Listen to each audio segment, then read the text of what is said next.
mains.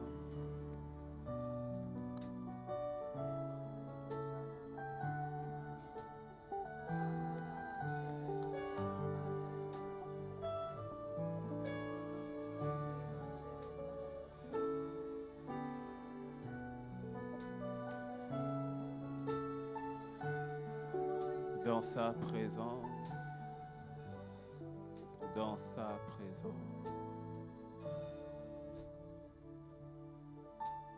Oh, oh, oh, mon cœur chante. Oh, oh,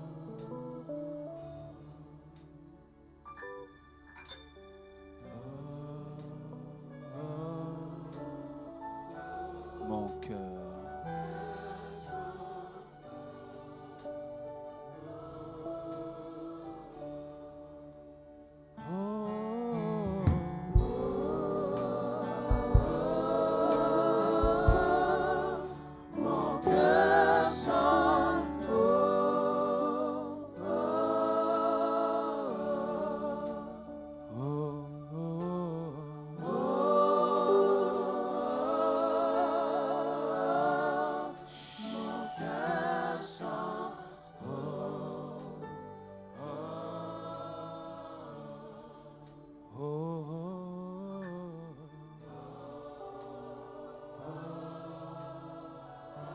Mon cœur.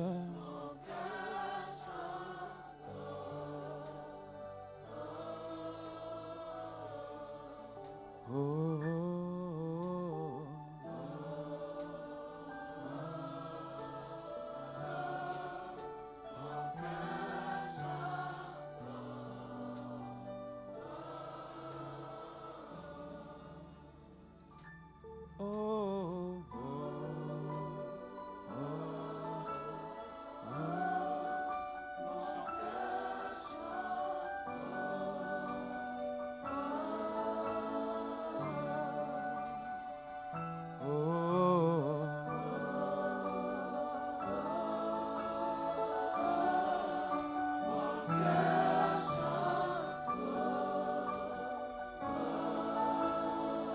j'élève mon cœur dans ta présence. Oh, mon cœur chante. J'élève mon cœur dans ta présence. Oh, oh, oh, mon cœur chante. Oh,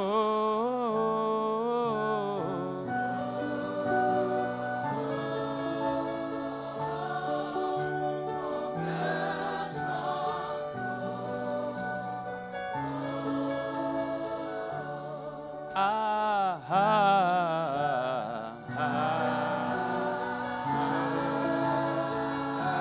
mon cœur.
allez, allez.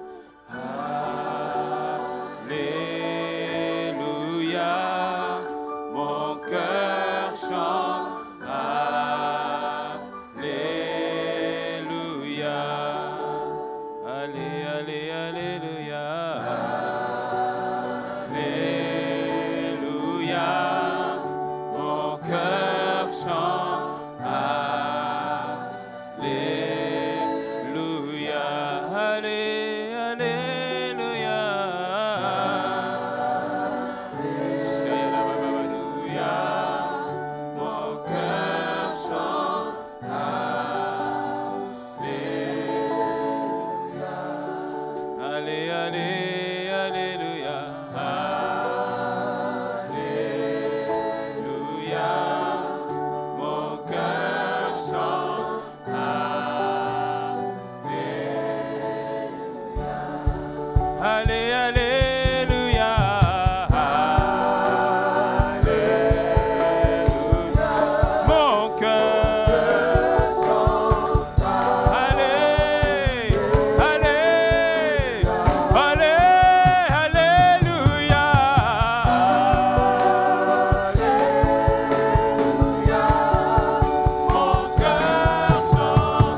Seigneur, glorieux Seigneur.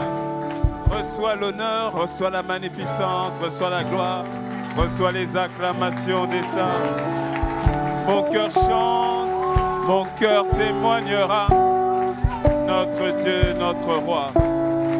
Merci pour ta présence, inspire ce temps, ce moment, que ta parole trouve place dans nos cœurs. Esprit de Jésus, sois le bienvenu. Merci pour la transformation totale, radicale et complète que tu opères au chacun d'entre nous. Dans le nom de Jésus, nous avons ainsi prié. Amen, amen, amen, amen, amen, amen, amen, amen, amen, amen, amen, amen, amen, amen,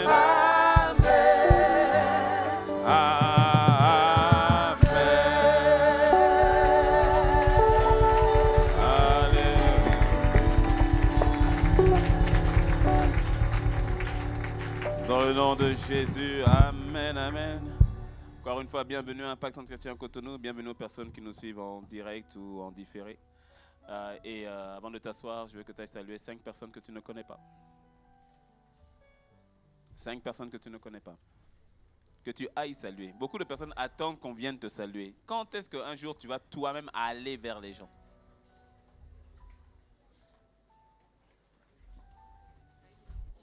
Mon cœur.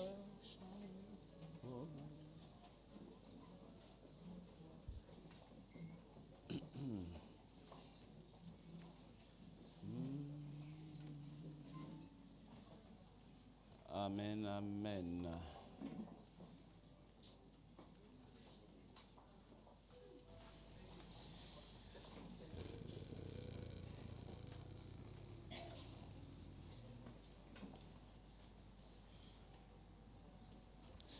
Amen. Donc on va continuer sur ce que nous avons vu dimanche dernier, je ne sais plus. Oui, c'est ça, dimanche dernier. Sur les 5 bienfaits de la parole de Dieu. Et donc on avait pris le texte de Ésaïe 55, versets 10 à 11. Ésaïe 55, donc prends ta Bible dans Ésaïe 55, versets 10 à 11. Ésaïe 55, versets 10 à 11. Ésaïe dans l'Ancien Testament, 55, versets 10 à 11. Ésaïe s'écrit avec un S et non pas un Z. Ne cherche pas Ézéchiel, Ésaïe. 55, versets 10 à 11. La pluie et la neige descendent du ciel et n'y retournent pas sans avoir arrosé la terre, sans l'avoir fécondée et avoir fait germer ses plantes, sans avoir fourni de la semence au semeur et sans avoir donc donné du pain à celui qui mange. Il en est de même pour ma parole, celle qui sort de ma bouche. Elle ne revient pas à moi sans effet, sans avoir fait ce que je désire et rempli la mission, ou encore comprend, et sans avoir rempli la mission que je lui ai confiée. Et donc nous avions dit que le Seigneur parle toujours pour un but. Le Seigneur parle. Dis avec moi, Dieu parle. Oui, Dieu parle, et non seulement Dieu parle, mais Dieu te parle. Alors que, c'est-à-dire que la question n'est pas de savoir si Dieu te parle, la question est de savoir si tu as entendu Dieu te parler, parce que Dieu parle. Il n'est pas bavard, le bavard c'est celui qui parle pour ne rien dire, mais Dieu parle, Dieu s'adresse à ses enfants, Dieu s'adresse à toi, il te parle. Lorsque la parole de Dieu dit prier sans cesse, quelqu'un comprend prier sans cesse, ça veut dire parler sans cesse. Non, prier est un dialogue. Prier, c'est un dialogue où il y a une communion avec Dieu, c'est-à-dire dans la prière, tu es censé parler et tu es censé aussi écouter. Donc quand la parole de Dieu dit prier sans cesse, cela veut dire que le Seigneur aussi veut te parler sans cesse. Dis-moi un bon amen. Et donc tu dois être conscient du fait que Dieu parle. Il envoie sa parole à ton égard. Et sa parole à ton égard, c'est pour un but. La Bible dit, mon juste vivra par la foi. Or, la foi vient de ce que l'on entend. Et ce que l'on entend vient de la parole de Christ. Non, la foi ne vient pas de ce que l'on a entendu, mais de ce que l'on entend. C'est-à-dire que ça implique la notion de communion, communion permanente. C'est ainsi que le juste qui vit par la foi est une personne, est un frère, est une sœur qui vit dans la communion permanente avec avec le Seigneur. Parce que la foi ne vient pas de ce que Dieu a dit. La foi vient de ce que Dieu te dit maintenant. Dis-moi un bon amen. C'est pour cela que lorsque tu lis ta Bible, beaucoup de personnes lisent la Bible comme un roman. Tu as beaucoup d'historiens, beaucoup de scientifiques qui ont lu toute la Bible, là où ton frère n'a pas lu toute la Bible. Et pourtant, ils ont lu la Bible, mais comme un simple roman, ou comme un livre préhistorique pour certains, ou un simple livre d'histoire. Or, la vérité, c'est que cette parole, lorsque tu lis, tu médites, tu ingurges de cette parole, tu vas entendre Dieu te parler maintenant. Parce que Dieu parle dans le présent. Ce livre a été écrit il y a plusieurs centaines d'années, selon les chapitres, même millénaires. Et pourtant, au travers de ce livre, Dieu parle maintenant. Parce que sa parole est vivante. Tout dépend de la manière dont toi tu la reçois. Ou encore, tout dépend de la manière dont toi tu la perçois. Je me souviens, quand je venais de me convertir, il y a un de mes amis avec qui on avait fait un groupe de jeunes. On s'appelait les Eagle Christian Team, ECT. Et on était 5, non 6. On a commencé à 4, puis on était maintenant 6. Et le leader du groupe, un jour, il est venu, il m'a dit, Teddy, à la fin de la prière, on priait tous les jeudis soirs. Puis il vient me voir, il me dit, Teddy, regarde, prends cette cassette. Tu vois les cassettes VHS là. Il dit, prends cette cassette. Il me dit, va suivre la prédication. Je dis, ok. Et puis quand je veux prendre la cassette, il retient la cassette. Il dit, mais attention, prie avant. C'est quoi ton truc là? Ça devient suspect là. C'est quoi une cassette, prie avant? Il dit non, prie avant. Il dit, pourquoi tu dis ça? Il dit non, parce que quand tu vas, mets pas la cassette quand il y a du monde et tout cela, sois seul. Mets la prédication, prie. Je dis, c'est quoi ton truc? Ça devient bizarre. Il dit, non, c'est une prédication de bénigne. Il dit, c'est une prédication de bénigne. Mais prie avant et sois en condition. Je dis, c'est quoi tous ces trucs qu'il fait et tout? Bon, mais le soir, maintenant, j'étais intrigué. Et donc, le soir, vers 23h, tout le monde est parti dormir, 23h, 23h30. Donc, j'étais seul au salon. J'ai pris la cassette. Je ne me suis pas préparé quand il m'a dit là, truc qu'on m'a dit. J'ai pris la cassette, j'ai mis simplement. Je me suis assis sur la table, en face de la télé, et puis je regardais. C'est une prédication, enfin, une intervention de Bénin dans une de ses croisades. Et donc, c'était dans le croisade, et puis c'est un moment où il voulait prier. Donc, c'était dans un stade, et puis il y avait un silence et tout cela. Et puis, il ne parlait pas. Mais tu sentais qu'il y avait une présence. Moi, je suis là. Bizarrement, dès que j'ai mis la cassette, j'ai senti un peu comme si l'atmosphère a un peu changé. Je lui ai dit, bon. Et puis, il n'avait rien dit. Il parlait, silence. Et puis, à un moment donné, il a dit, fire!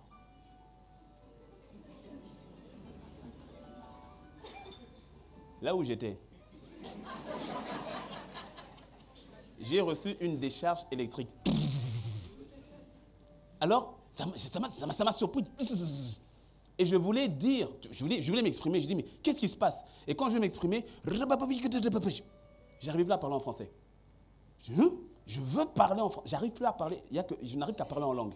J'ai déjà baptisé du Saint-Esprit. Mais je n'arrive qu'à parler en langue. J'essaye de parler. Je n'y arrive pas. J'arrive à parler en langue. J'ai mis stop.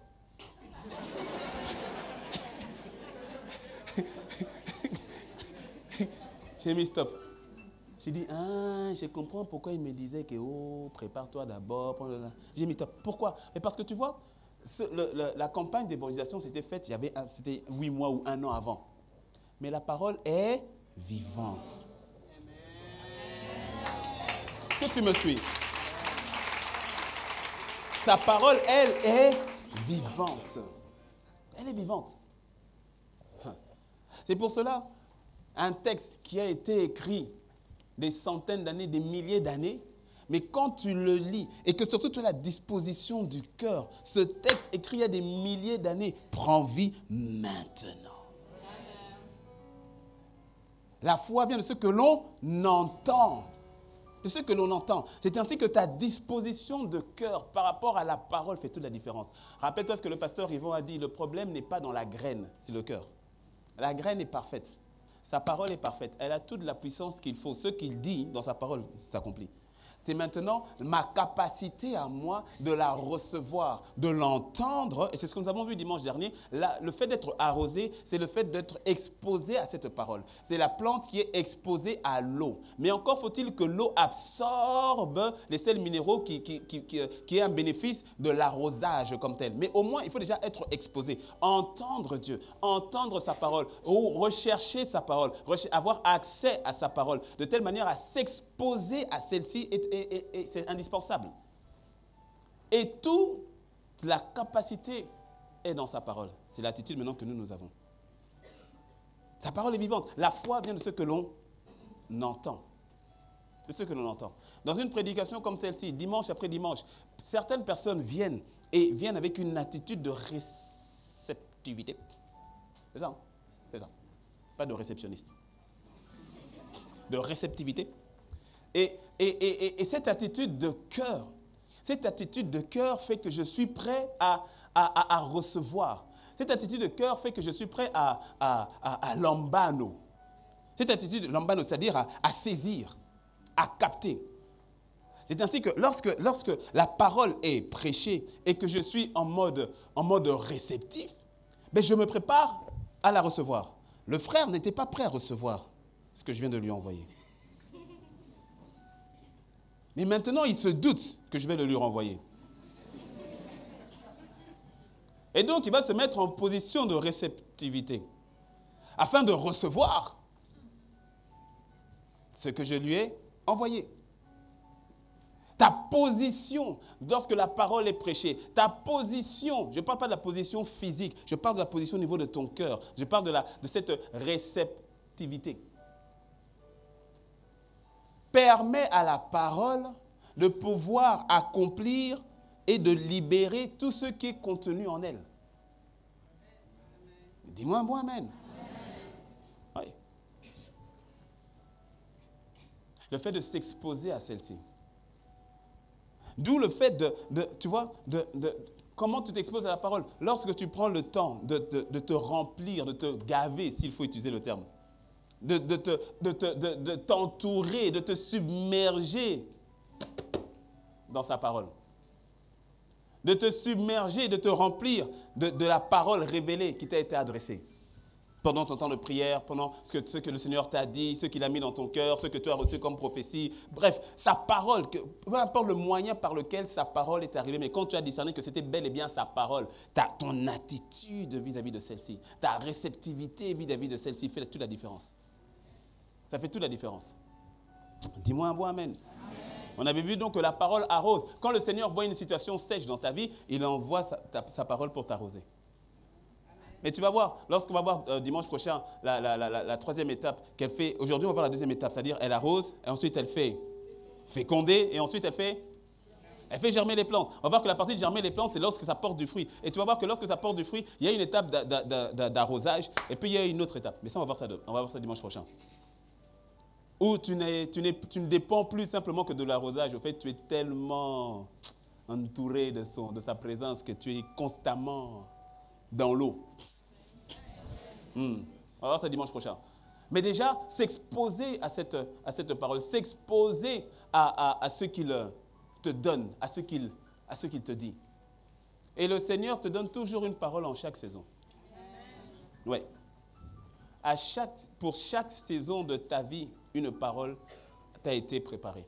Parce que le Seigneur va toujours t'annoncer ce qu'il va faire. Quand il veut agir, il envoie toujours sa parole.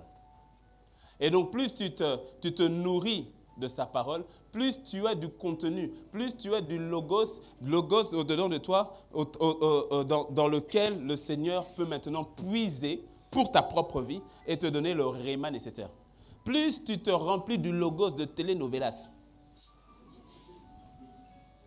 Oui, non, parce que le logos, c'est quoi? En fait, le logos, c'est la parole. Donc, quand tu te remplis de la parole de telenovelas,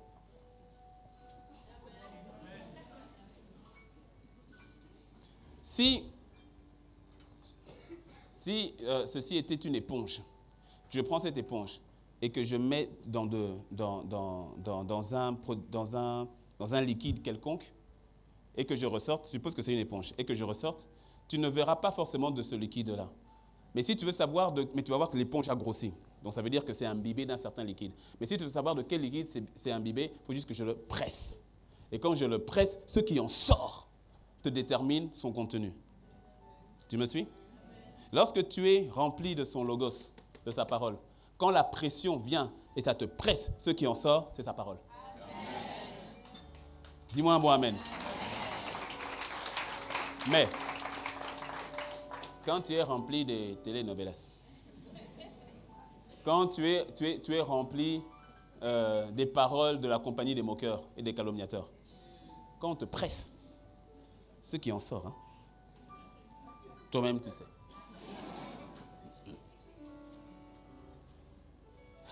Ton attitude vis-à-vis de la parole, en fait, fait toute la différence. Raison pour laquelle, lorsque tu vas dans la maison de ton voisin, c'est placardé partout, les versets bibliques. Ce n'est pas mauvais, à condition que ces versets bibliques quittent les murs. Pour venir dans ton cœur. Là, c'est efficace. Sinon, si c'est juste pour soulager ta conscience, ça ne veut rien dire. Ça ne veut rien dire. Ça veut strictement rien dire. Il y a l'histoire d'un frère. Un frère, vous savez, quand on prend les voitures, on met les autocollants, tu vas mettre le poisson derrière, ou tu vas mettre, voilà, Jésus t'aime, Jésus sauve, Jésus et tout cela. Il n'y a aucun souci, il n'y a pas de souci par rapport à ça. Mais le frère, là, il avait pris des nouvelles, il y avait de nouvelles étiquettes qui étaient sorties et tout, et puis il a mis dans son zèle, il a mis sur sa voiture et tout. Et puis quand il sort, la semaine, il avait pris ça le dimanche à l'église, donc il a mis et tout. Et puis la semaine, quand il va au boulot, il comprend pas, il trouve les gens agressifs autour de lui. Agressifs. Bam, bam, bam, bam, bam, le bam, bam, ça klaxonne tout partout. Puis il ne comprend pas. Et puis voilà, jusqu'à ce que tu vois un monsieur qui passe et tout, qui klaxonne, bam, bam, bam, bam, bam, bam, bam, bam, puis il dit, mais c'est quoi le problème et tout cela et autres. Et puis ils arrivent au feu, ils disent, mais pourquoi vous me klaxonnez tout à l'heure et tout, qu'est-ce qui se passe et tout. Il était fatigué, on le klaxonnait de trop, le frère. Et puis après, l'autre frère qui baisse, c'était une sœur. L'autre sœur qui baisse la vitre, elle dit, ah, excusez-nous, parce que vous avez mis sur votre comment ça s'appelle derrière non, mais derrière. Pas le, hein? Bon, vous avez mis derrière. Oh, il y a un terme, ça m'échappe. Mais comment on dit derrière? Bon, bref, sur la voiture arrière, vous avez collé. Elle dit, vous avez collé à l'arrière, vous avez dit, si vous êtes chrétien, klaxonnez.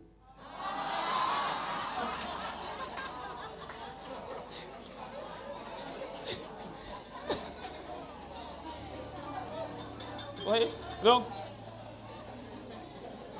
à un moment donné, tu vois, c'est ce qu'il y a à l'intérieur. Quand on presse, ce qui va vraiment sortir, hein, c'est ce qu'il y a à l'intérieur. Donc, assure-toi que ce ne soit pas seulement sur ta voiture, sur les murs, sur tout ça, que ce soit d'abord dans le cœur. Tu vois, ce n'est pas la taille de ta Bible. T'as vu, bon, non, mais j'ai aussi la grosse Bible et tout cela, mais bon, je suis attaché à celle-ci, tu vois. Mais que ce soit la grosse qui est dans mon bureau ou celle-ci avec laquelle je me balade, ce n'est pas la taille de ta Bible qui fait la dimension de la parole qui est dans ton cœur. Tu me suis? Assure-toi que la parole soit véritablement dans ton cœur. Dis à ton voisin que la parole soit dans ton cœur.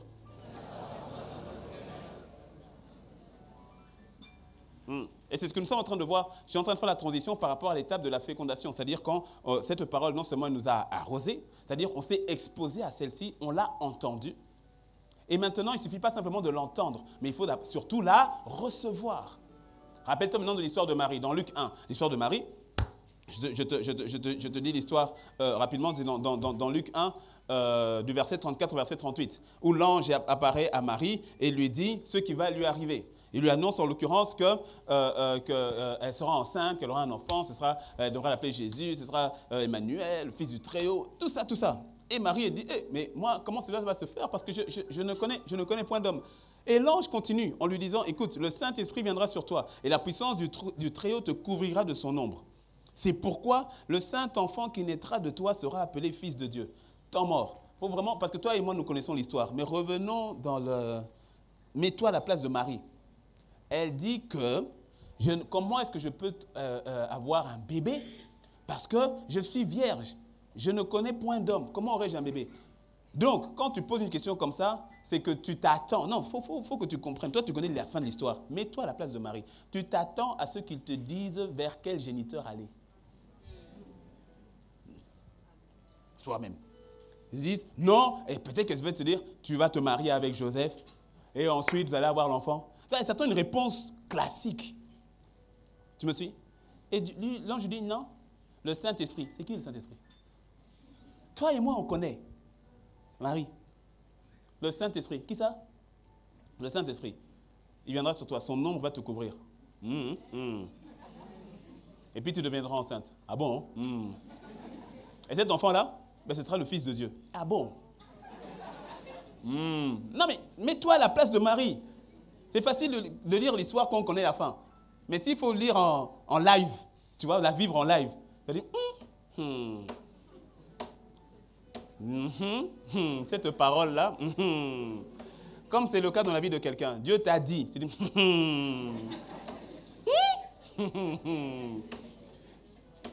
t'es sûr? Est-ce que tu me suis? Quand Dieu donne une parole d'impossibilité, c'est-à-dire, il te dit, tu parleras devant les nations. Même devant mes frères et mes sœurs, je n'arrive pas à parler. Tu me dis, je vais parler devant les nations. Quelle nation? Ok. Je t'utiliserai pour faire de toi, pour que tu sois un exemple pour les femmes, et les femmes viendront et seront délivrées par toi. Tu connais mon histoire, Seigneur? Tu sais d'où je viens?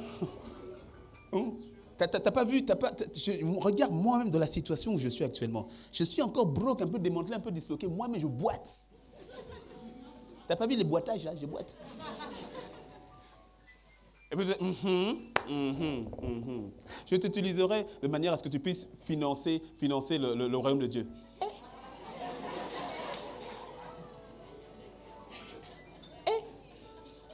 Seigneur, t'as pas vu que là, actuellement, là, c'est chaud. Là, même, il n'y a rien. Et tu me dis financer le royaume avec quel argent? Ah bon? Tu sais, donc, quand Dieu te parle par rapport à une impossibilité, par rapport à ta situation du moment, qui sait de quoi je parle? Il te dit, tu vas aller relever, je t'utiliserai, tu seras mon instrument entre mes mains pour aller relever tous ceux-là qui se sont détournés de moi. J'ai dit, Seigneur, moi-même, vis-à-vis de toi, c'est un peu compliqué actuellement. Moi-même, un jour c'est en haut, un jour c'est en bas. Un jour c'est en haut, un jour c'est en bas. Donc tu vois, tu es en position d'impossibilité. Est-ce que, tu sais, ce n'est pas du tout écrit dans la Bible. Ça, c'est une réflexion que je me fais à moi-même. Par expérience, de voir comment est-ce que Dieu, que ce soit dans la Bible ou bien dans la vie d'aujourd'hui, comment est-ce que Dieu fonctionne. Et il ne serait pas impossible, je ne dis pas que c'est le cas, mais il ne serait pas impossible que Dieu ait parlé à une autre vierge avant Marie. Ce ne serait pas impossible. Je ne dis pas que c'est le cas, mais ce ne serait pas impossible. Pourquoi je dis cela? Dans le sens où plusieurs fois dans la Bible, tu peux voir que le Seigneur veut faire quelque chose avec une personne et qu'au final, cette personne n'y croit pas comme telle. Alors le Seigneur se trouve un autre vase. Et dans la vie d'aujourd'hui, dans la vie d'aujourd'hui, j'ai constaté, c'est pour cela, la vie, ce n'est pas un acquis, mon ami. Ça te donne beaucoup de crainte de savoir que quand le Seigneur vient vers toi, quand le Seigneur te fait grâce, une grâce t'a été faite. Tu as été choisi entre toutes les femmes. Tu vois? De la même manière que lorsque le Seigneur vient vers toi, comme il est en train de le faire aujourd'hui, comme il a fait depuis des années dans ta vie, comme il a fait l'année dernière, comme il le fait dans ta vie, lorsqu'il vient vers toi, lorsqu'il te parle, laisse-moi te dire que c'est une grâce. Une grâce t'a été faite. Ne prends pas la grâce de Dieu en vain. Dis-moi un bon amen. Beaucoup, consciemment ou pas, ont pris la grâce de Dieu en vain. Dieu leur a parlé. Dieu leur a dit, voici ce que j'attends de toi. Voici ce que je te demande de faire. Voici. Tu dis, j'ai doute. Je ne crois pas. Et ton cœur se referme à ce moment-là. Et lorsque ton cœur se referme, il devient imperméable à la parole qui devait la pénétrer et qui devait maintenant porter du fruit. Et le fruit ne se voit pas. Or, Dieu a besoin de ce fruit-là, car c'est lorsque nous portons du fruit que son nom est glorifié. Et comme la terre est remplie de sa gloire, et que sa gloire va être manifestée au travers de ses enfants, là où le fruit ne peut pas porter du fruit, là où la plante, la graine ne peut pas porter du fruit, ce n'est pas qu'il rejette cette terre-là, mais il faut que le fruit sorte. Et donc, il va chercher une terre où le fruit sortira, parce que la gloire de Dieu doit être manifestée. Et elle est manifestée lorsque nous portons du fruit. C'est le point que nous verrons dimanche prochain. Germer les plantes, porter du fruit. Est-ce que tu me suis? Donc, lorsque Dieu te parle, est-ce que, si, supposons le cas, que le Seigneur aurait parlé peut-être à une autre vierge qui aurait dit impossible. Impossible. Ça ne s'est jamais vu. Ça ne s'est jamais entendu. Même dans les Écritures, on n'a jamais vu. J'y crois pas. Dès le moment où tu n'y crois pas, tu viens de bloquer toute la superbe puissance, la méga puissance contenue dans la parole qui a été donnée. Et celle-ci ne peut plus s'exprimer. Marie, devant une parole dite d'impossibilité, a eu la bonne attitude au verset 38 qui consiste à dire « Je suis la doulos du Seigneur. Je suis l'esclave du Seigneur. Je suis la servante du Seigneur. Qu'il me soit fait selon ta parole. » Est-ce que Marie avait tout compris de A à Z? Je ne pense pas. Mais elle a choisi de croire au fait qu'elle allait porter le Fils de Dieu. Et c'est à ce moment-là qu'il y a eu fécondation. C'est à ce moment-là que l'ange maintenant l'a quitté. Ça veut dire que, rappelle-toi, nous avons vu Ésaïe 55, « Ma parole ne revient pas à moi sans avoir accompli le but pour lequel je l'avais envoyé. » C'est-à-dire, l'ange a été envoyé avec une mission. Il est arrivé, il a donné la parole. L'ange doit repartir avec une fécondation. C'est-à-dire que le billet aller, c'est Dieu qui le donne par rapport à sa parole. Le billet retour, c'est toi qui le provoques. Dès que Marie dit « oui, je l'accepte », l'ange est parti. Faire le rapport, c'est bon. Nous avons trouvé le vase au travers duquel le roi de gloire pourra faire son entrée sur terre. Pourquoi? Parce qu'elle a accepté. Elle a reçu. Et dès le moment où elle a reçu, elle vient de permettre au processus de l'impossible de se déclencher. Ce que Dieu attend de toi, c'est que tu lui fasses confiance. Ce que Dieu attend de toi, c'est que tu crois en sa parole. Ce que Dieu attend de toi, c'est que tu reçoives sa parole. Ensuite, la manière dont les choses vont se faire, ça c'est lui qui le fait. Et ça t'emmène toi à obéir, maintenant à suivre les instructions qu'il te donnera. À obéir à chaque instruction. À appliquer ce qu'il te dira d'appliquer, même quand ça paraît dingue. Et bien souvent, ça paraît dingue. Surtout lorsqu'il s'agit d'emmener en manifestation ce que les hommes disent impossible. Mais ce qui est impossible aux hommes est possible à Dieu. Dis-moi un bon amen. C'est pour cela que la phase de fécondation, lorsque tu reçois la parole de Dieu, quand tu reçois la parole de Dieu en toi, ce que cela doit produire ce qu'on appelle la repentance. La repentance, mon ami, ce n'est pas le fait de pleurer à chaudes larmes. Ce n'est pas ça la repentance. La repentance, ce n'est même pas le fait de demander pardon d'abord. Ce n'est pas ça la repentance. La repentance, c'est lorsqu'il y a une transformation complète, totale par rapport à ta vie. C'est-à-dire que tu faisais d'une certaine manière et maintenant tu agis d'une autre manière. Beaucoup, ce n'est pas la repentance qu'ils expérimentent, ce sont les regrets, les remords. C'est quoi les regrets? C'est quoi les remords? C'est lorsque tu sais que tu as mal fait. Et tu pleures. Seigneur, pardonne, non, je sais, ça c'est pas bien, j'aurais pas dû, oh pardonne-moi Seigneur. Et pourtant la personne pleure, et puis quand elle ressort, elle refait. Puis elle va revenir, elle va repleurer. Et puis elle va repartir, elle va refaire. Elle va revenir, elle va repleurer, elle va repartir, elle va refaire. Donc ce n'est pas de la repentance, c'est du regret. Tu sais que c'est mal. Mais ce n'est pas grave, tu le sais, Dieu le sait, Satan le sait, tout le monde le sait. On est tous au courant que c'est mal. Mais tu le refais quand même. Donc tu ne t'es pas repenti. Tu as juste regretté. Ah, mais ce n'est pas ça la repentance. La repentance peut passer certainement, oui, par une forme de regret. Ça peut passer par les pleurs. Mais au-delà de ça, la repentance, c'est de reconnaître que non seulement ça c'est mal, mais ce n'est pas simplement que c'est mal, mais je choisis, moi, de me détourner par rapport à ça.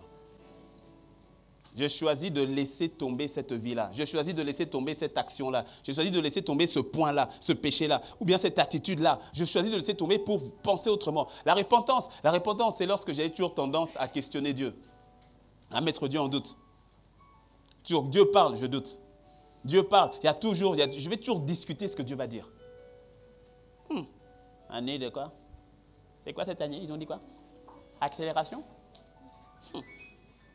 Distinction? Expansion? Moi, il y avait la manifestation là. Je n'ai pas vu, moi, la manifestation. Hein. Je n'ai pas vu tout ça, moi. J'attends voir. On verra. Tu mets en doute. Or, tu n'as pas remarqué que tu te plains du fait, par exemple, pas toi, ton voisin, se plaint du fait que lui, il n'ait pas eu la manifestation qui avait été annoncée. Et pourtant, son voisin bénit le Seigneur en disant, Seigneur, waouh, merci pour ce que tu as fait. Tu as fait au-delà de ce que j'aurais pu même imaginer en début d'année. J'ai vu la manifestation de ta gloire. Pourquoi est-ce que lui l'a vu et toi, tu ne l'as pas vu? Donc, en fait, c'est que le problème, ce n'est pas dans la parole. C'est que bien souvent, je dis bien souvent pour ne pas dire tout le temps, le problème, c'est au niveau de la réception, au niveau du cœur. Et donc, c'est quelqu'un qui avait l'habitude de toujours questionner Dieu, de toujours douter, de toujours raisonner avec Dieu. La repentance, ça veut dire j'arrête d'être dans cette attitude de raisonnement. Il y a des personnes qui, quand Dieu parle, mais c'est-à-dire, il y a du mal à accepter simplement ce que Dieu a dit. Tu vas vouloir décortiquer, chercher à comprendre, chercher les tenants, les aboutissants, et par rapport à ça, et d'abord, et est-ce que, et comment, et tout cela. C'est vrai, avec les 10% de ton intelligence, non pas de ton intelligence, de ton cerveau. Avec les 10% de ton cerveau, tu veux chercher à expliquer celui qui a créé les 90% restants. Vraiment. Quand tu te répands, c'est une attitude qui consiste à dire, Seigneur, quand bien même je n'ai pas compris les tenants et aboutissants, mais parce que tu le dis, je vais obéir. Parce que tu me le dis, je vais le faire. Et chemin allant, certainement que tu m'expliqueras que je comprendrai certaines choses. La repentance, c'est ça. Qui consiste, par exemple, sur ce point-là, à arrêter de marcher avec Dieu, mais au fait, toujours avec le frein à main. Tu sais, quand tu roules avec le frein à main, à un moment donné, tes plaquettes de frein vont prendre un coup. À un moment donné, le moteur, tu vois, ça commence à avoir l'odeur parce que tu roules, mais il y a le frein à main. C'est-à-dire, tu veux contrôler. Juste au cas où. Au cas où quoi? Ce qui fait que la parole qui t'est donnée ne peut pas s'exprimer à son paroxysme comme tel. Elle s'exprime un peu et puis elle est étouffée un peu. La repentance consiste à dire, j'arrête d'avoir une telle attitude. La repentance consiste à dire, de manière encore plus simple et plus grossière, c'est que si j'étais dans le péché, j'arrête de vivre dans le péché. Amen. Ça c'est clair. Amen. Ça, il n'y a même pas des « oh, on m'a dit que… » Non, ça c'est clair. Amen. Ça c'est direct. D'ailleurs, en général, c'est bien le premier point sur lequel le Seigneur te demande de te repentir. C'est par rapport au péché de la chair ou encore par rapport au péché manifeste, si je peux le dire, si je peux l'exprimer ainsi. Et il va te dire de manière très claire, arrête ça. Répands-toi par rapport à cela, afin de pouvoir vivre la parole qui t'est envoyée. Tous tels que nous sommes, il y a une alors ça c'est vraiment le strict minimum, hein, mais il y a une parole qui est sur notre vie. Qui vient de Dieu. Il y a une parole qui vient de Dieu, qui est là, et qui se manifeste au gré de notre capacité à la laisser nous pénétrer. Dis-moi un bon amen. Ouais. Et il faut que tu saches que le Seigneur... alors, je vais aussi encourager quelqu'un qui a parfois tendance à penser qu'il n'y a pas véritablement de transformation en toi. Parce qu'il y a certaines personnes qui abandonnent ou bien qui décélèrent. Tu sais, la rétrograde ne veut pas dire, on pense que la rétrograde, ça veut forcément dire quelqu'un qui a rétrogradé, c'est quelqu'un qui allait dans la direction du Seigneur, et puis il a rétrogradé, et donc il s'est détourné, et il va dans l'autre direction. Ce n'est pas ça la rétrograde. Rétrograder ne veut pas dire forcément changer de direction. Rétrograder veut dire rétrograder. Ça veut dire quand tu es en train de conduire, tu es à 120 à l'heure, tu es à la cinquième vitesse, quand tu rétrogrades, tu descends en quatrième, 120 à l'heure, pour la quatrième vitesse, ça commence à trop tirer, tu vas descendre à du 90-80, mais tu es toujours en train d'avancer. Mais tu as rétrogradé. Et quand tu descends encore de la quatrième, tu descends à la troisième, 80 pour la troisième, ça tire trop, donc tu vas descendre à du 60-50. Mais tu es toujours en train d'avancer. Toutefois, tu es toujours dans la bonne direction, mais tu as rétrogradé. Après, il y en a qui rétrogradent jusqu'au point mort et puis qui font vraiment demi-tour. Et qui vont maintenant dans la direction opposée. Là, c'est la rétrograde poussée. OK? Mais certaines personnes rétrogradent donc. Ça ne veut pas dire que tu as arrêté de prier ou autre, mais tu as ralenti. Parce qu'il y a une forme parfois de lassitude ou voire de découragement parce que tu ne vois pas, tu as la sensation de ne pas voir le progrès, de ne pas voir l'avancée. Et donc la sensation de toujours courir et de ne rien saisir. Ça ne te fait pas penser à Paul quand il dit oublions ce qu'on a arrière. Non, Paul dit je ne l'ai pas encore saisi, Philippiens 3. Il dit au fait je ne l'ai pas encore saisi. À cause de la connaissance de Christ, il comprend qu'il n'a pas encore saisi. Donc oubliant tout ce qui est en arrière, il tend vers ce qui est en avant. Est-ce que tu me suis? Je vais montrer. Bien. Regarde. Pour encourager, pour t'encourager. Et que tu arrives à voir au fait ce qui se passe. Donc, là, tu vois, mets-toi comme ça. Voilà, regardez par là-bas. Ça, c'est toi. Moi, c'est toi. OK? Ça, c'est toi. Lui, c'est les choses anciennes. Ça va aller. OK? C'est les choses anciennes. C'est l'ancienne vie. C'est l'ancien toi. C'est le vieil homme. D'accord? Ici, c'est toi en devenir, qui tu es appelé à être, là où le Seigneur t'attend. Rappelle-toi de 2 Corinthiens 3 qui dit que nous sommes transformés à son image de gloire en gloire.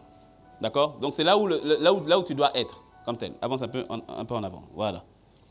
Et toi, nouvelle naissance, tu arrives ici. Tu es souvent entre deux. Tu bénis le Seigneur, apprends à bénir le Seigneur, quand bien même tu n'es pas encore la personne que tu es appelé à être, bénis-le de ce que tu n'es plus qui tu étais avant. Dis-moi un bon amen. Amen. Même si tu n'es pas encore ici, ok? Mais tu n'es plus ici. Tu es en mouvement. Tu es en train de devenir. Alors, ce qui se passe très souvent, c'est que donc on dit, OK, Seigneur, voici ce que tu m'as appelé à devenir. Je vais de l'avant. Dès que tu m'entends dire un pas, tu fais un pas, OK? Dès que je dis un pas. Et donc, je suis devant. Et Seigneur, je veux aller de l'avant avec toi. Un pas. Un pas. Oh. Hey, Iloviette, un pas. OK? Un pas. OK? Fais encore un pas. Voilà, ça c'est des vrais pas. Reviens en arrière. Fais des pas de... Encore, reviens en arrière encore. Voilà, encore un peu. Voilà. Et donc, tu veux aller de l'avant avec le Seigneur, ok? Et quand tu veux aller de l'avant avec le Seigneur, donc tu fais un pas. Tu es en train d'avancer, tu vois, un pas. Tu es en train d'avancer vers 2 pas. Tu es en train d'avancer. Mais sauf que tu as l'impression de ne pas saisir. Est-ce que tu me suis? 2 pas. Et donc, à chaque fois, tu dis 2 pas, 2 pas. À chaque fois, tu dis, Seigneur, attends, mais c'est comme si, j'y arrive pas. Et donc, il y en a beaucoup, fais 2 pas. Et puis après, quand ça fait un peu de surplace. Parce que tu as la sensation de ne jamais y arriver comme tel. Sauf que, si tu t'arrêtes et que tu retournes en arrière, lui, il n'a pas avancé. Toi, tu as progressé. Que tu me suis. Et surtout, ce que tu ne sais pas, reviens en arrière, Olivette, reviens encore. Ce que tu ne sais pas, c'est qu'à un moment donné, reviens encore, ok, stop, à un moment donné, tu aspirais pour atteindre ce niveau-ci. Et tu l'as atteint, 2 pas. Tu l'as atteint, même si tu n'en étais pas conscient. En fait, tu l'as atteint. Mais c'est parce que tu gardes les yeux sur Christ, parce que le toi en devenir, c'est Christ qui est formé en toi. Et donc, en gardant les yeux sur Christ, tu vois l'image que tu es appelé à être. Et donc, 2 pas. Tu continues d'avancer. Mais au fait, sans t'en rendre compte, il y a une transformation qui est en train de prendre place. Et ça, tu le sais lorsque pendant le temps où tu es en train de prier d'action de grâce et que le Seigneur te montre comment est-ce qu'à ce niveau ici, tu vois, tu avais encore la colère. Tu avais encore la colère. Et quand tu es arrivé ici, la colère est restée. Ici, il y avait encore l'amertume. Mais quand tu es arrivé ici, l'amertume ne te prend plus. Et puis ici, tu avais des soucis avec la chair. Mais quand tu es arrivé ici, la chair ne te prend plus. Et puis ici, tu avais des problèmes pour prier. Et quand tu es arrivé ici, tu commences à prier. Est-ce que tu me suis? Merci.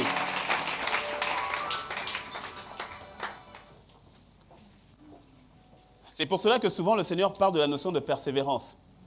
Très souvent, la parole que nous recevons, nous croyons que celle-ci n'agit pas. Nous croyons que celle-ci ne porte pas de son fruit. Parce qu'on s'y accroche. Et des fois, tu sais, on s'y accroche et puis c'est comme si, je dis bien comme si, c'est comme s'il n'y a pas de différence, alors qu'il y a une grande différence qui est en train de prendre place.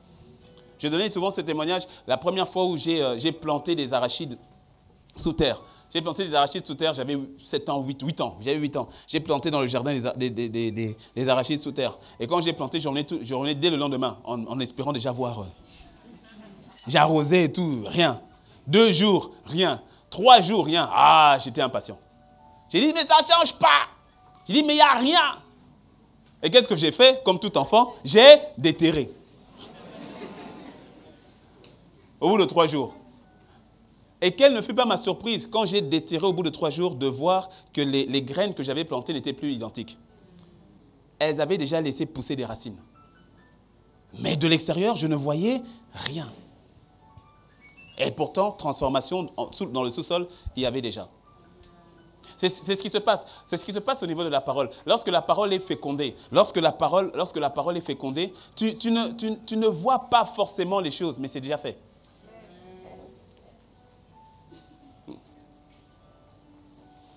Qu'une maman ici me dise Amen. Amen. Ah. Les mamans, vous qui avez enfanté, vous savez très bien comment ça fonctionne. Comme je disais, appelez Nadine, comme je crois la plupart des femmes, oh, vous avez la capacité à détecter les femmes enceintes. En tout cas, les hommes, je ne sais pas si vous êtes comme moi, mais sinon moi, femme enceinte, tant qu'il n'y a pas le bidon là. En tout cas, moi je ne sais pas.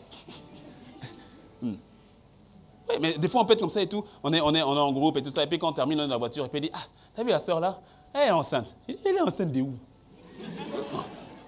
Non, elle est enceinte. Là, ça fait 2 dimanches, 3 dimanches là, les habits qu'elle porte, c'est ample. Elle est enceinte. Je dis, mais les habits amples, tout le monde porte les habits amples. Non, elle est enceinte. Ou bien si c'est un moment convivial et tout ça, dit, la soeur qui était à la table, elle est enceinte. Elle est enceinte de où? Non, la manière dont le plat est arrivé, et puis il y a une attitude là, quand on a fait passer les gésiers, une attitude là comme ça et tout. C'était répulsif et tout. Non, ça c'est des trucs de grossesse. Et puis elle allait souvent aux toilettes. Elle n'avait pas arrêté d'aller aux toilettes. Je dis, mais ça peut arriver. Moi aussi, des fois, je vais aux toilettes comme ça, mais je ne suis pas enceinte. Tu vois? Va détecter qu'il y a quelque chose de différent. Pourtant, de l'extérieur, on ne voit rien comme tel. Mais il y a quelque chose de différent. Parce que laisse-moi te dire, quand tu es enceinte de la parole, quelque part, ça se voit. Ça se voit, ça se sent, ça s'entend. Lorsque tu as été fécondé par la parole de Dieu, c'est-à-dire que lorsque cette parole est venue, quand cette parole est rentrée, quand cette parole a été acceptée, ah, mon ami, ça se voit. Ça se voit. Ça se voit comment? Parce que, ton comportement change. Ton comportement est affecté. Une femme enceinte, son comportement change. Ce qu'elle se permettait de manger hier, demain, elle ne va pas manger. Il y a certaines choses qu'elle ne va pas manger. Quand elle va à la pharmacie, elle qui ne lisait pas le dos des boîtes, quand elle va à la pharmacie, elle lit tout. Pourquoi? Parce qu'elle est enceinte. Et elle ne veut pas prendre un médicament qui sera un poison pour son enfant. Elle lit tout. C'est-à-dire son attitude a changé. Elle devient, ça se dit bon, elle prend beaucoup de précautions. Elle devient prudente. Elle va prendre beaucoup de précautions. Pourquoi? Parce qu'elle est enceinte. Donc son attitude change. Elle ne va plus boire n'importe quoi, si elle buvait n'importe quoi. Si elle buvait, si elle était alcool, elle arrête. Si elle était cigarette, elle arrête. Et ça, tu n'as pas besoin d'être enceinte pour arrêter. Dis-moi, amen. Il y a quelqu'un qui dit, oui, j'attendrai d'être enceinte et j'arrêterai la cigarette, j'arrêterai l'alcool. Tu n'as pas besoin. Dis-moi bon, amen. Par rapport à... Bref, elle va prendre soin d'elle. Pourquoi? Parce qu'elle est enceinte. Il y a eu fécondation. Et donc, son comportement va dénoter qu'il y a un changement. De la même manière, lorsque tu es enceinte d'une parole, tu réagis de cette manière-là. D'abord, tu vas avoir la notion de protéger cette parole. Rappelle-toi de la parabole du semeur. La parole est tombée, mais elle est tombée le long du chemin. Les oiseaux du ciel sont venus et l'ont enlevée. Marc 4. Ils ont arraché la parole. Mais quand tu es enceinte, tu protèges la parole. De la même manière que tu protèges l'embryon, tu protèges le bébé.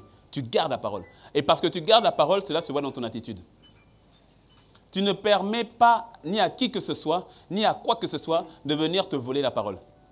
Il y a des moments où, tu sais, quand le Seigneur te parle, quand le Seigneur dépose en toi une parole, tu sens qu'il y a des voleurs de parole autour de toi. Ah oui, qui sait de quoi je parle? Ah ouais. Ouais. Qui connaît des voleurs de parole? Qui est un voleur de parole? On ne sait jamais. Moi, je vole la parole des gens. Quand tu vois, quand tu es enceinte, tu dois détecter les voleurs de parole. Il y a des voleurs de parole conscients, des voleurs de parole inconscients, et puis des voleurs de parole professionnels. C'est leur job. Les Dalila. Ouais. Lorsque une parole t'est donnée, apprends à la protéger. Il y a des émissions qui vont tuer ta parole. Il y a des programmes télé, internet et autres qui vont tuer ta parole si tu ne la protèges pas de ces programmes-là. Dis-moi bon amen. Ah oui. Une fois j'entendais, ça m'avait beaucoup interpellé.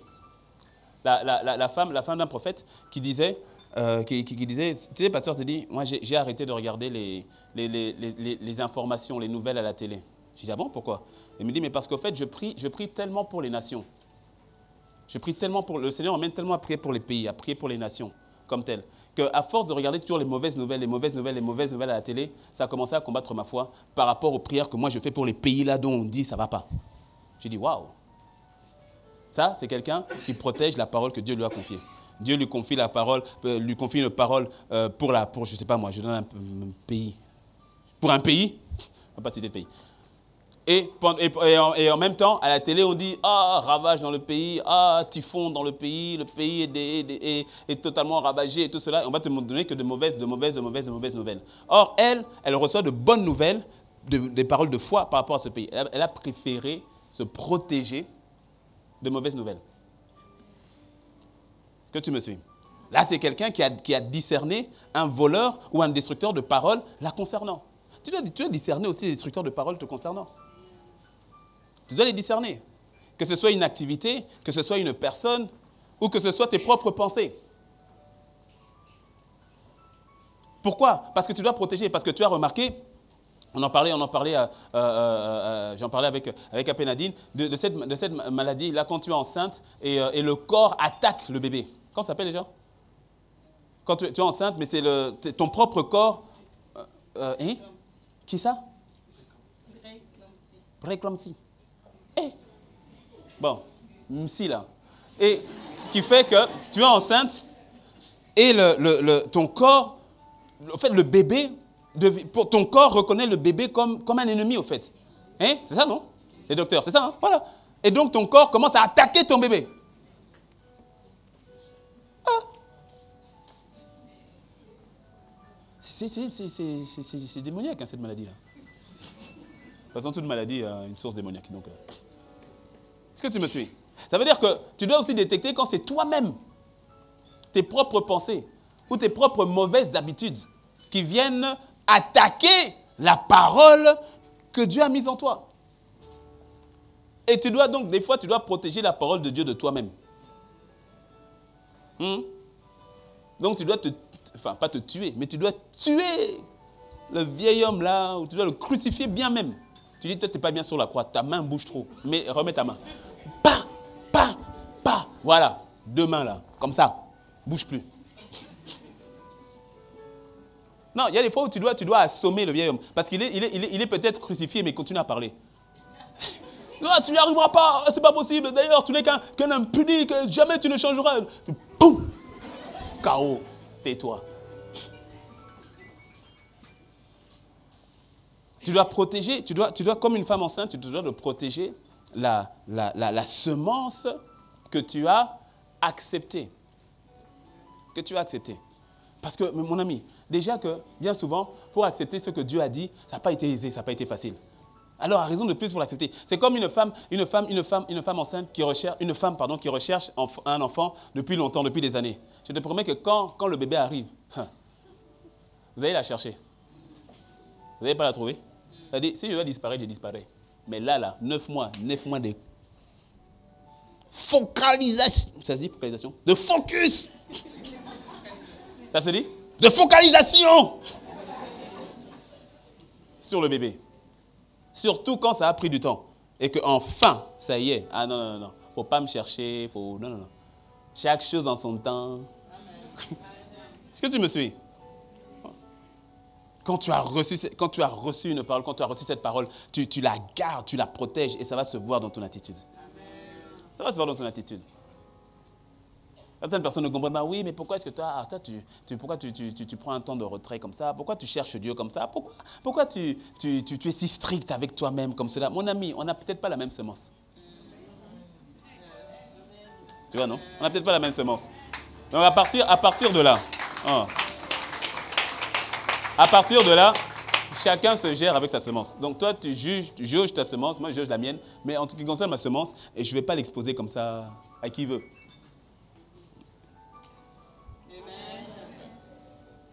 C'est l'attitude du cœur que tu as. Rappelle-toi, hein, la semence qui a été plantée, chez l'un ça produit 30, l'autre 60, l'autre 100. Parce que même quand elle est plantée, après maintenant sa productivité, ça joue aussi. Par rapport à l'attitude que tu as autour de la plante. Autour de cette semence.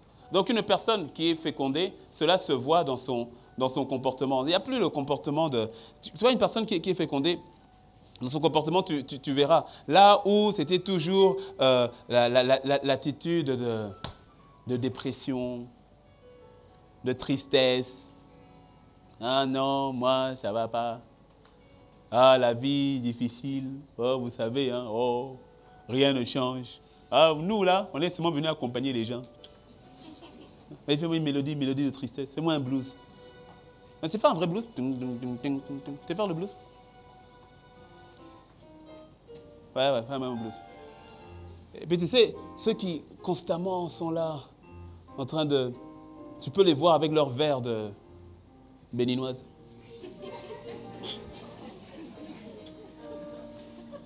La vie est difficile.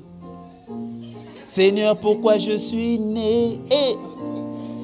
Fallait me changer de papa et de maman. Pourquoi je suis là au Bénin? Alors tu vois, ce type de personnes, quand tu les vois, tu fuis.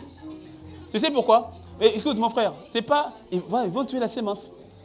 Parce que tu vois, souvent, il y a peut-être une sœur ou un frère ici qui dit, oui, mais moi maintenant, on m'a abandonné, moi on me lâche. Non, sois franc, on ne t'a pas abandonné comme tel. Tu as chassé les gens. Non, écoute, il faut que quelqu'un soit délivré. Parce qu'au départ, sois franc, tu avais des frères et des sœurs qui venaient, qui t'encourageaient, qui te disaient ça va aller, qui te donnaient la parole, qui te disaient... Sauf que, tu sais, chacun a une dose de capacité pour aider l'autre. Et la dose là s'est arrêtée, ils ont tout donné. Mais sauf que quand toi tu as reçu, ça tombait à côté, les soucis, tout ça. Donc ça a été étouffé, tout ça là. Et donc à un moment donné, ils n'ont plus rien à donner. Sauf que maintenant, c'est toi qui commences à donner. Et donc ils se sentent de plus en plus affectés. Quand tu passes du temps avec quelqu'un et que tu ressors de là, tu commences à avoir des doutes sur la parole. Mon ami, tu crois vraiment que Dieu va faire ce qu'il a dit qu'il va faire? Tu sais, moi je connais un homme de Dieu et tout, il aimait Dieu et tout cela, il aimait Dieu terriblement. Hein. Et pourtant, sa situation, il faut voir sa situation, c'est difficile. Hein. Sa situation, c'était compliqué. Hein. Et puis il y a eu ça, et puis il y a eu ça. Ah, c'est vraiment Dieu. Et tu commences à écouter ça. Tu dis, j'avais pas vu ça comme ça. Oh. Est-ce que tu me suis? Et donc à partir de ce moment-là, sans te rendre compte, il était tout seul avec sa béninoise. Et puis toi aussi, tu viens avec ton... Ça, c'est quoi? Tu prends quoi, toi? Heineken? Tu prends quoi? Hein? Sprite.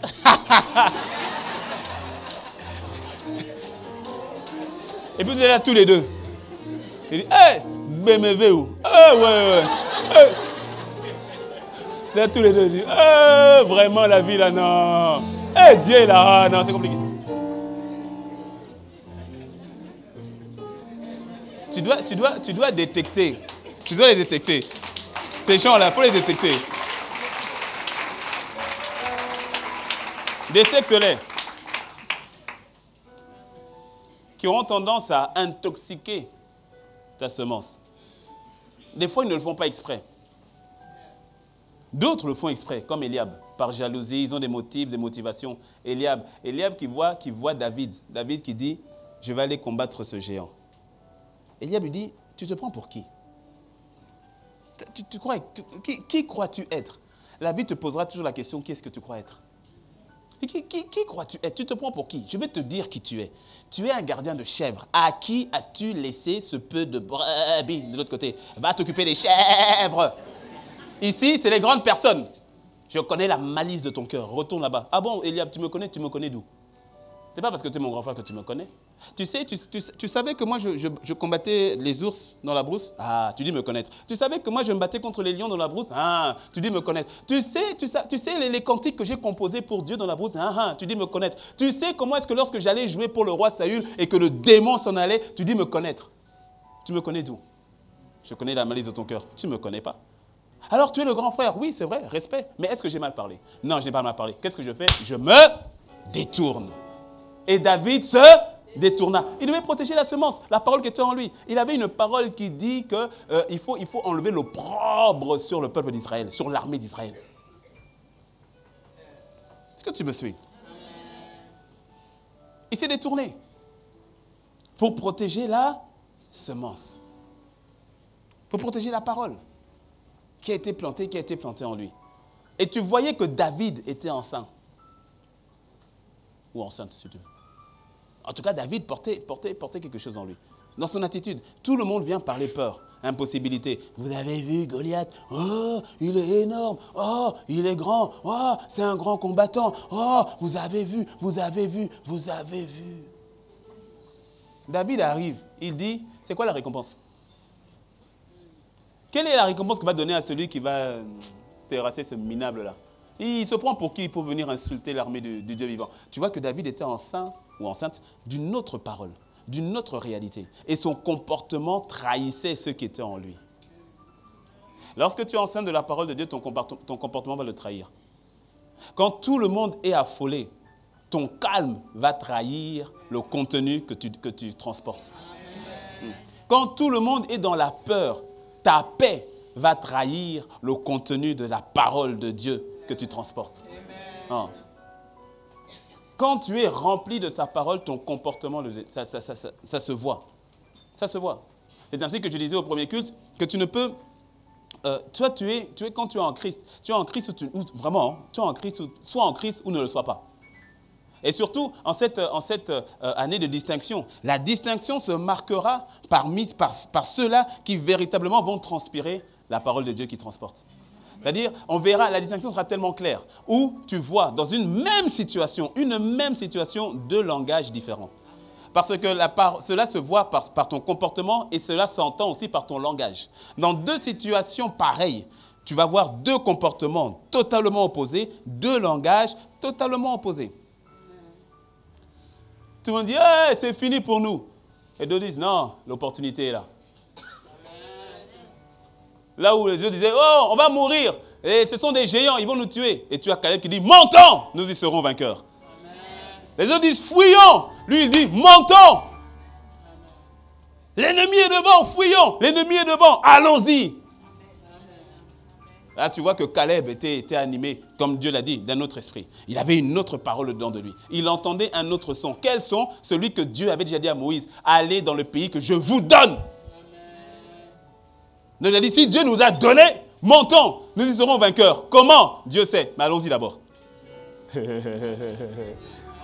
Dis-moi un mot, amen. Montons d'abord. Le détail après. C'est ça avec Dieu. C'est quand tu dis, Seigneur, ok, allons-y, j'y vais. Tu me l'as dit, ok, j'y vais. Les détails, en cours de route, tu vas nous donner les détails. L'itinéraire, tu vas nous donner l'itinéraire en cours de route. Mais comme tu dis, allons-y, on y va d'abord. C'est-à-dire, je choisis d'y aller. Mais si tu attends l'itinéraire de A à Z, jamais tu ne bougeras. Jamais tu ne bougeras. Je t'ai montré l'exemple avec Marie. L'ange lui dit, mais dans ce que l'ange a dit là, pour Marie, les détails, ok, j'ai compris, mais je n'ai pas vraiment tout compris. Mais ce que j'ai compris, le peu que j'ai compris, c'est suffisant. Je m'accroche à ça. Dis-moi un mot, amen. Je m'accroche déjà à ça, à cette première parole que tu me donnes, à cette première instruction que tu me donnes. Ok, comme tu as dit qu'il faut aller sur le terrain là-bas, je vais d'abord sur le terrain. Maintenant, la manière, demain tu me diras qu'il s'agit de tourner autour de Jéricho. Mais allons-y d'abord. Et on recevra l'instruction après de tourner autour de Jéricho. Parce qu'il est clair que le peuple d'Israël n'était pas capable, n'était pas une armée assez consistante pour pouvoir s'opposer aux géants d'Anak et autres. C'est clair ça. Et à aucun moment, Dieu n'avait dit qu'ils devraient y aller avec, et qu'ils allaient arriver avec les armes, avec une stratégie militaire. Non, non, non. Le Seigneur avait son plan. Lorsque tu es enceinte de sa parole, cela va se voir, cela va s'entendre, cela va se sentir. Et je termine, quand Paul dit qu'il, dans 1 Corinthiens 9, qu'il court non pas comme battant l'air, c'est-à-dire qu'il est conscient qu'il a un objectif. Il traite durement son corps. Pourquoi? Parce qu'il a un objectif.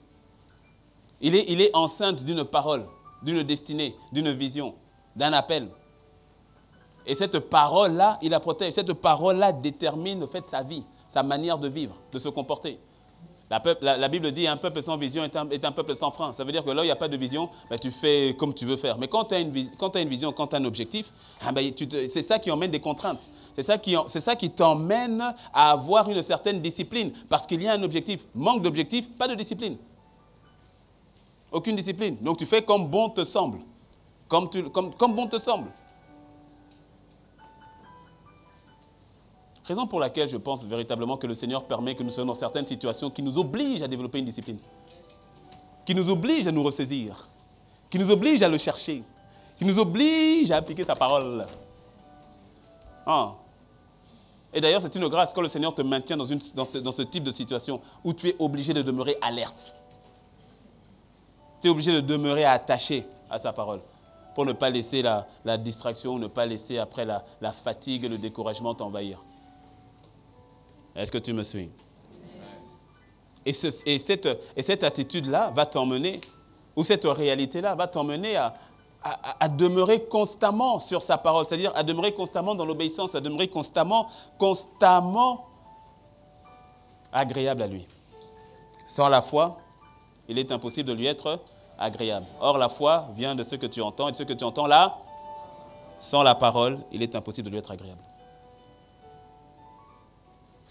Parce que la foi vient de la parole. Sans la parole, il est impossible de lui être agréable. Or, la parole, c'est Jésus lui-même. Est-ce que tu me suis? C'est ton attitude et ton obéissance vis-à-vis de la parole. C'est le fait d'accepter celle-ci, de te laisser féconder par celle-ci, de te laisser ensemencer par celle-ci, qui te rend véritablement agréable à Dieu. C'est ça qui te rend agréable à Dieu. Hein. Donc, tu t'assures dans ton quotidien de lui être agréable, ou encore dans ton quotidien, que sa parole soit trouvée en toi, ou encore dans ton quotidien, que sa parole soit enracinée en toi. Et donc tu ne te permets pas, ou tu ne te permets même plus de laisser un quelconque espace à toute forme d'iniquité ou autre. Et tu vois, je finis, tu vois, je disais au premier culte, est-ce que tu sais, l'une des raisons, ce n'est pas la seule raison, mais l'une des raisons pour laquelle à ICC, nous prenons la Sainte Seine chaque dimanche. Parce que dans notre assemblée, la Sainte Seine va se prendre peut-être une fois le mois, ou voire même une fois le trimestre comme tel. L'une des raisons, ce n'est pas la seule, mais l'une des raisons pour laquelle il est bon de prendre la Sainte Seine chaque dimanche. Tu sais pourquoi? C'est parce que la Bible dit que celui qui prend la table du Seigneur, qui s'examine lui-même. Qui s'examine lui-même. Et donc, quelque part, ça t'aide, hein? Ça t'aide à savoir que quand tu viens au culte, là, quand tu es au culte, ça t'aide à faire déjà un check-up. Et ça à te maintenir dans la présence, hein? Dans sa présence, dans la sanctification, comme telle. Parce que laisse-moi te dire, si quand c'est le temps de la Sainte Seine, tu es baptisé par immersion, ok, né de nouveau, baptisé par immersion, et quand c'est le temps de la Sainte Seine et que tu laisses passer la table, franchement, ça doit t'interpeller grave. Pourquoi est-ce que tu n'as pas pris la table du Seigneur? Même tout à l'heure là. Pourquoi est-ce que tu n'as pas partagé avec toi? Je parle à toi qui es né de nouveau et baptisé par immersion, ok? Selon la manière dont nous faisons à ICC. Pourquoi est-ce que tu es baptisé par immersion, né de nouveau, mais pourquoi tu n'as pas pris la table du Seigneur? La raison là qui t'a empêché de te lever pour prendre la table du Seigneur, tu dois la corriger tout de suite. Ah oui, oui, oui, oui, tout de suite. Tu ne peux pas juste te dire, non, je dis non, je ne prends pas la table, puis tu repars comme si de rien n'était. Hein? Mieux ou pire, selon la perception, tu es star. Tu sers. La table du Seigneur vient, tu ne la prends pas et tu continues de servir. Quoi? Tu fais le sacerdoce et nous voulons partager la table du Seigneur. Et quand nous voulons partager la table du Seigneur, tu dis non, je m'examine et je juge que je ne peux pas prendre la table, te laisse passer, mais tu continues de servir. Hein? Esther, vous m'entendez? Il y a un problème. Il y a un souci. Surtout en cette saison-ci. Tu as compris mon message, non? Hein, star? Si le dimanche tu viens et tu sais que tu n'es pas apte à prendre la table du Seigneur, ne sois pas apte à servir. Je n'ai pas entendu ton amen. Ne sers pas. Ne sers pas parce qu'il y a un problème.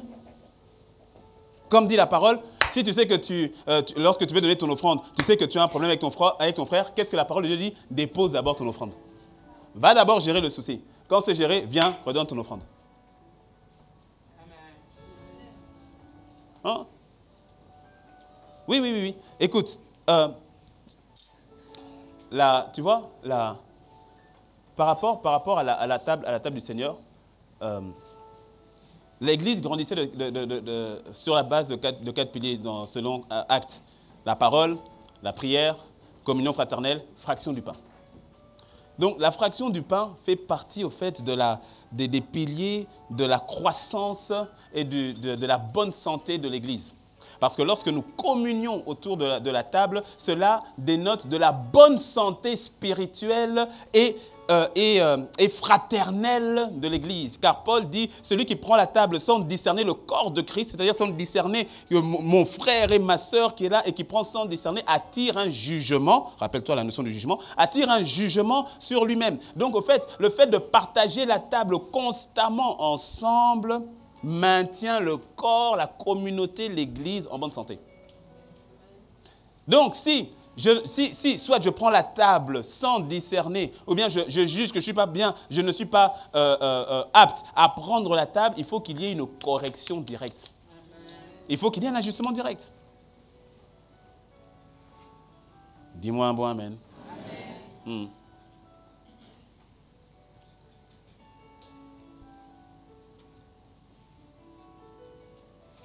D'ailleurs, la pensée me vient. Papa Yves, à peine dit. D'ailleurs, la pensée me vient même que la table du Seigneur doit être prise pour les stars pendant la prière des stars, là.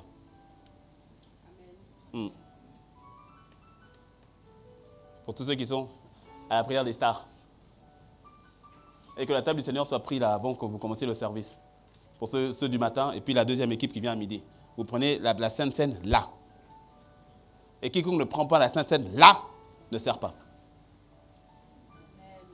Quelqu'un dit un bon amen. Ça, c'est surtout pour les stars. On se comprend. Les autres disent de quoi ils parlent? C'est pas grave, je parle surtout aux stars. Oh. J'ai une notion, écoute. Le Seigneur a dit qu'il fait une distinction entre ceux qui le servent véritablement et ceux qui ne le servent pas. Fais partie de ceux qui le servent. Fais partie de ceux qui le servent. Choisis d'être à 100%. Être à 100%, ça ne veut pas dire que tu es sans faute, sans problème, que tu es parfait. Non, mais tu es décidé. Tu as choisi. Et Seigneur, ton pied, mon pied. Seigneur, ta parole, je la prends. Elle me féconde. Ma terre est fertile. Je la reçois. Je ne vais pas l'attaquer. Je ne vais pas la dénuder. Je ne vais pas y mettre le doute dessus. Non, non, non. Je la reçois comme telle. Et que je la laisse véritablement me transformer. Et qu'enfin, elle puisse porter du fruit. Ce que nous allons voir dimanche prochain. Parce que sa parole est envoyée pour te féconder, pour t'arroser, pour te féconder, et ensuite pour te faire porter du fruit, pour faire germer la plante. Et que tu portes de ce fruit-là. Dis-moi un bon amen. Amen. Dis-moi un bon amen. Dis avec moi, Seigneur Jésus, je reçois ta parole. Je reçois ta parole. Je la reçois. Dis-le-lui encore, je la reçois. Lève-toi avec moi, 5 minutes, lève-toi avec moi. Alléluia. Shaya kararabosa. Shederebosa kararabasa iketerebosa itabababa. Shekedebosa kanana iterebosa ika. Baba ye na na na mama mama. Shederebebebebebe shaya baba saiketereba baba baba baba. Konderebosa yanderebose. Je reçois ta parole.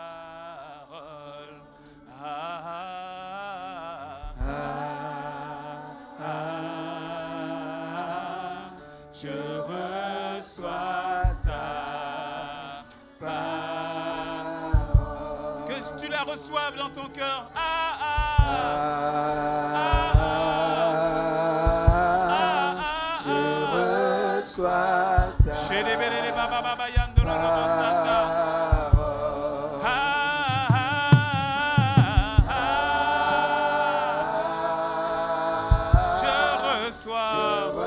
Je reçois ta parole. Je reçois ta parole. Que ta parole soit plantée dans mon cœur. Je reçois. Je reçois ta parole.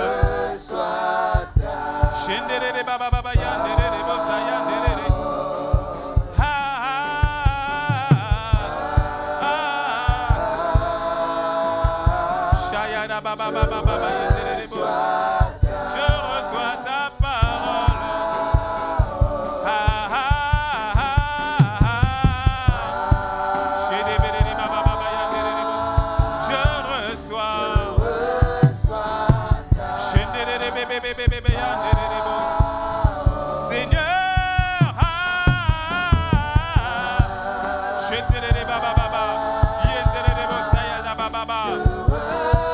Reçois sa parole. Reçois la parole qui t'envoie. Reçois.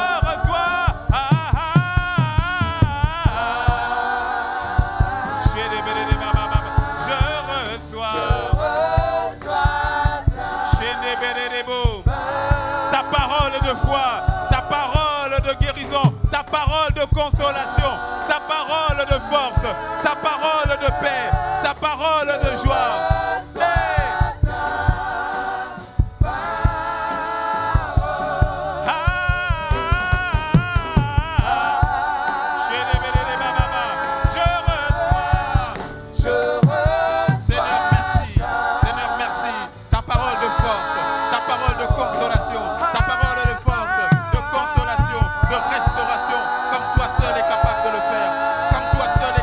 Le faire, comme toi seul est capable de le faire, dans le nom de Jésus, dans le nom de Jésus.